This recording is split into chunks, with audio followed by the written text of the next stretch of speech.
नमस्कार साथियों। मैं न्यूरोथेरेपिस्ट अनूप मौर्य पिछले कुछ सालों से न्यूरोथेरेपी में सेवा दे रहा हूं।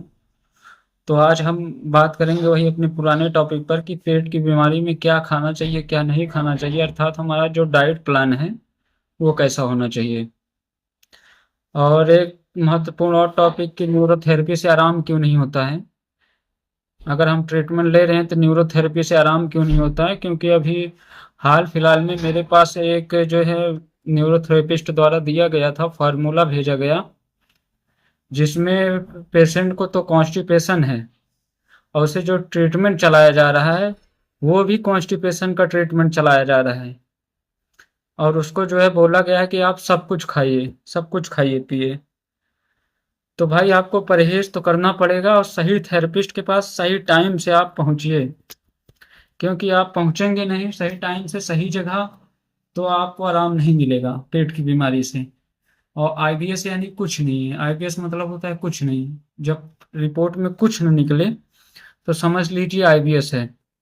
और आईबीएस के लक्षण की बात करें कॉन्स्टिपेशन वाले में, तो इसमें जो है शुरू में धीरे धीरे कॉन्स्टिपेशन होगा, फिर सीवियर कॉन्स्टिपेशन हो जाएगा, फिर धीरे धीरे जो भी दवाइयाँ काम करती हैं दवाइयाँ काम करना बंद कर देंगी।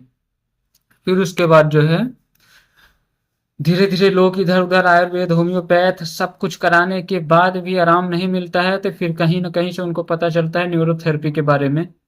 तो फिर वो न्यूरोथेरेपी का ट्रीटमेंट लेते हैं और सही जगह नहीं पहुंचे तो उनको उससे भी आराम नहीं होता है।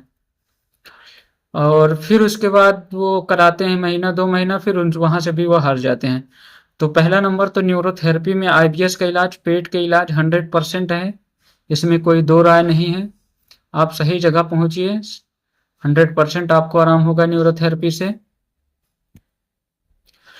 और रही खाने की बात, तो इसमें जो है मीठा नहीं खाया जाता है, मीठा खाने से बचिए, यानी चीनी से बनी चीजें और दूध से बनी चीजों से बचिए, और पालक से बचिए, बैगन से बचिए। कोहड़ा भी किसी किसी को नुकसान करता है जब सीवियर रहता है तो उस टाइम इन सब चीजों से आपको बचना है।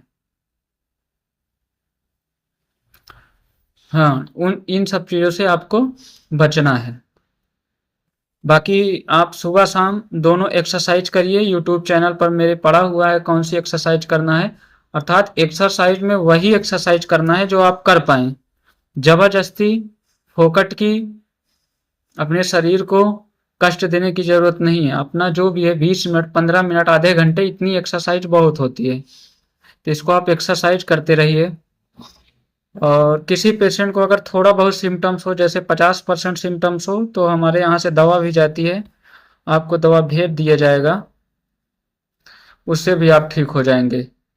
और कभी कभी पेशेंट आता है तो जैसे उसे सीवियर कॉन्स्टिपेशन या बहुत ज़्यादा सीवियर कुछ रहता है, तो उसमें जो है और पेशेंट दूर का रहने वाला है तो उसमें जो है दवाई हम लोग चलाते हैं।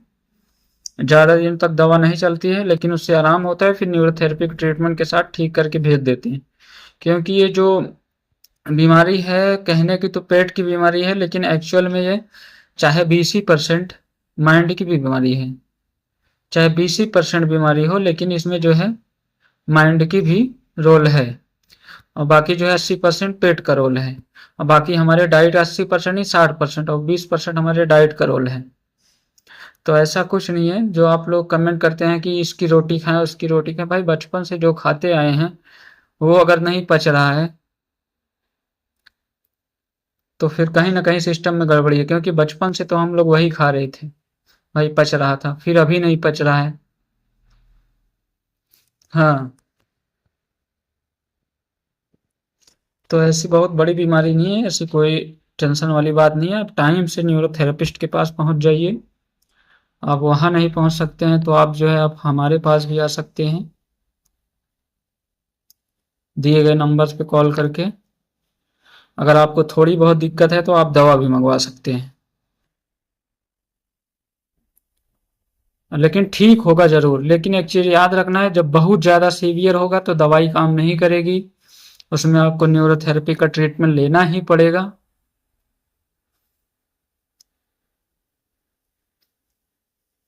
तो उम्मीद है आप लोग सब कुछ समझ गए होंगे।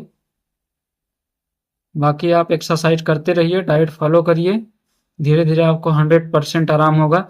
और एक चीज मैं बताऊंगा, जो बताते हैं कि नाभि खिसक गई है, नाभि जैसी कोई चीज नहीं होती है। हाँ, नाभि जैसे कोई चीज नहीं होती है कि नाभि खिसक गई, नहीं खिसक गई, कुछ नहीं। वो आंतों में इन्फ्लामेशन होती है, यूडीएफ होता है, अनडाइजेस्टेड फूड होता है, किसी पेशेंट को म्यूकस आता है, चिपचिपा चिपचिपा लैटरिंग होती है, तो उसमें वेट ज्यादा घटता है। उम्मीद है सारी चीजें आप समझ गए होंगे। अगर कोई भी दिक्कत होती है तो आप एनी टाइम कॉल करके पूछ सकते हैं। चलिए फिर मिलते हैं किसी वीडियो में। नमस्कार।